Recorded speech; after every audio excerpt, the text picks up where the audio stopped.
ba sa France, lalong-lalo na sa Paris, nakalak po yung mga bintana ng mga matataas na bahay o gusali.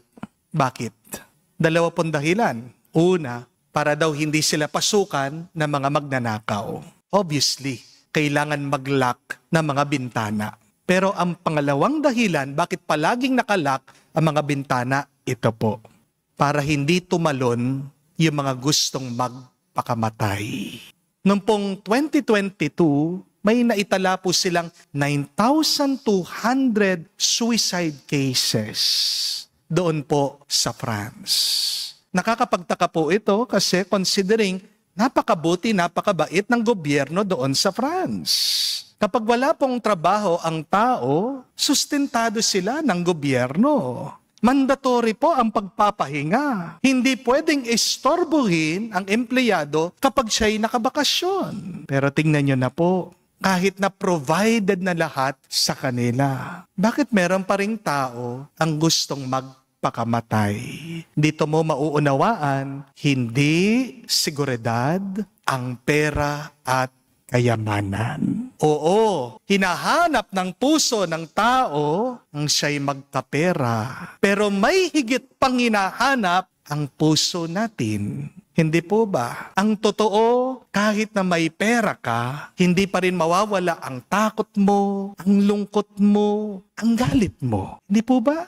Sabi nga, mahirap ang maging mahirap. Pero minsan, mas mahirap ang pagiging mayaman. Paano nagiging mahirap ang buhay ng mayaman? Dahil minsan, ang pera ay parang apoy.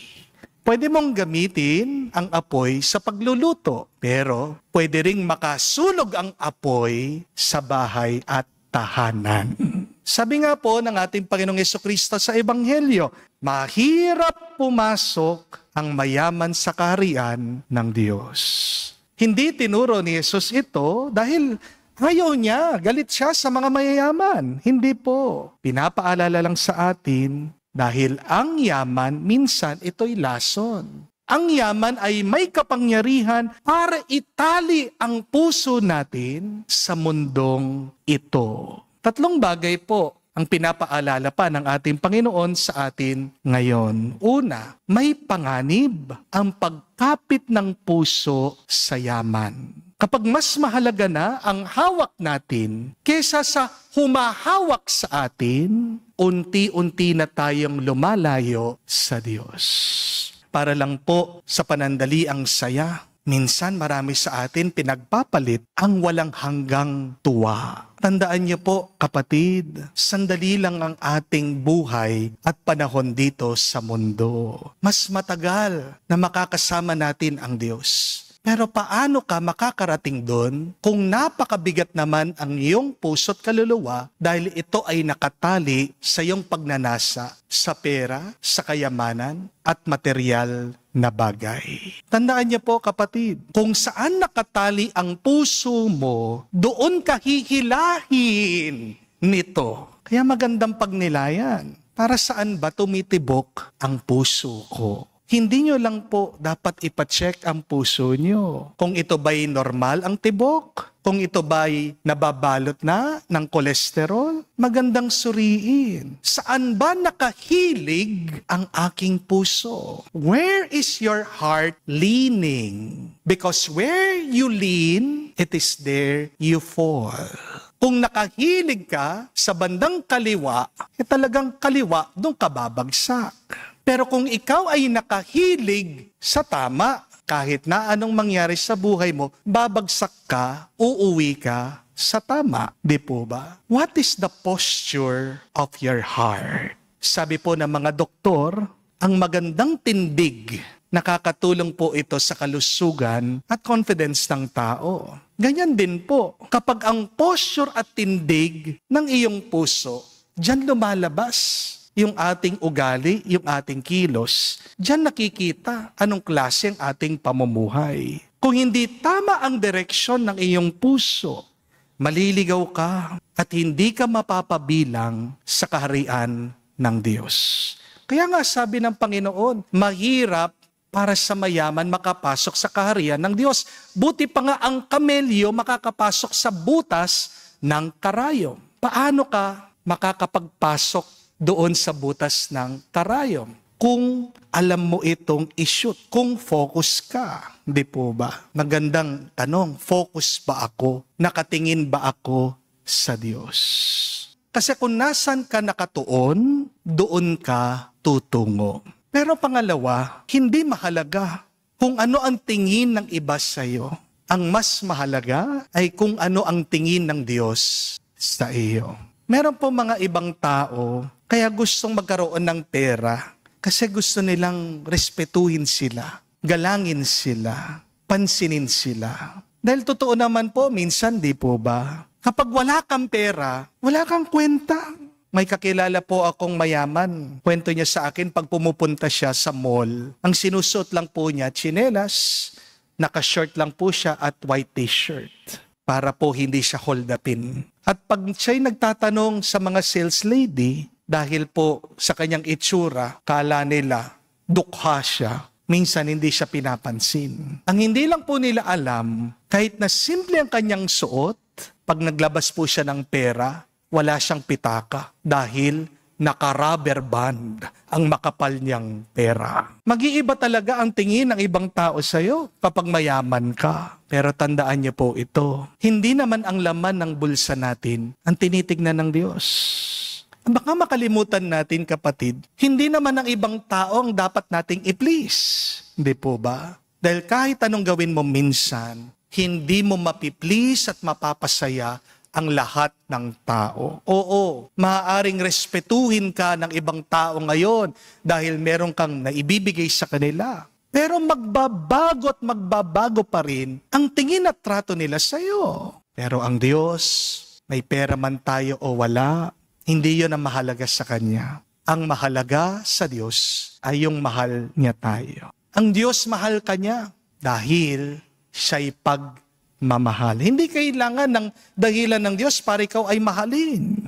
Sana matuto tayo sa ugali ng Diyos. Bakit ba gusto mo ang ibang tao? Bakit ba mahal mo sila? Dahil may nahihita ka sa kanila?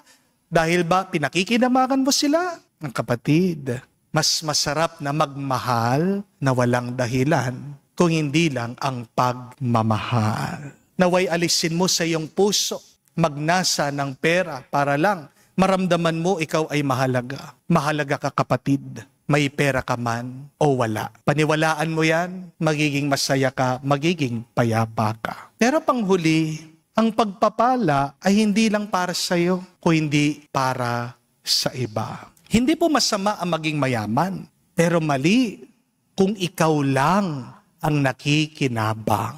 Ang yaman ay pinagkatiwala lang sa iyo para magpakain, magpagaling, magturo, magbigay ng pag-asa sa iba. Sabi nga po ni Jesus, ang lahat na nag-iwan para sa Kanya ay tatanggap daw po ng 100 ulit at buhay na walang hanggan. Kaya nga mga kapatid, ang tunay na gantimpala ay nasa pagbibigay, hindi sa pag-iipon. Ang palit ng Diyos ay laging mas malaki kung isusuko mo lang ang lahat sa Kanya. Ano mang iwan mo kay Kristo, hindi ito kawalan. Investment yan sa langit. Kaya nga, kung may iiwan ka para sa Diyos, huwag kang magtaka kung may darating pa na mas maganda. Palagi po nating tinatawag ang Diyos bilang Panginoon. Di po ba? We always call God as our Lord. Pero hindi ko po alam kung nauunawaan nyo yung kahulugan ng salitang yon. Kapag tinawag mong Panginoon ang Diyos, ibig sabihin, lahat ng utos niya ay dapat mong sundan. Para saan pa na tinatawag mong Panginoon kung hindi ka naman susunod sa Kanyang kahilingan? Ang tanong talaga ba, Panginoon mo ang Diyos? If you call God as your Lord, then you follow God's command. At ano po ang utos ng Diyos sa atin? Huwag kang matakaw. Huwag kang ganid. Huwag kang maging in love sa pera, sa kayamanan. Kung talagang Panginoon mo ang Diyos, unahin mo ang Diyos palagi. Kung gusto mong malaman kung sino ang iyong amo o Panginoon, tignan mo, sino o ano ang iyong inuuna. Ang tanong, inuuna mo ba ang Diyos?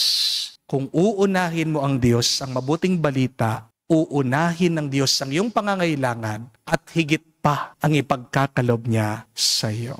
Kapag dumating na ang oras na walang-wala ka na, kapatid, diyan mo mauunawaan. Wala naman talagang ibang kailangan ang buhay mo kung hindi tanging ang Diyos lang. Na kapatid, huwag mong hayaan na mapuno ang iyong bulsa, pero maging ubos naman ang iyong kaluluwa. Dahil pagkatapos ng buhay na ito, ano ang maglalakbay at haharap sa Diyos? Hindi ang bank account mo, hindi ang pitaka mo, o hindi ang iyong kaluluwa.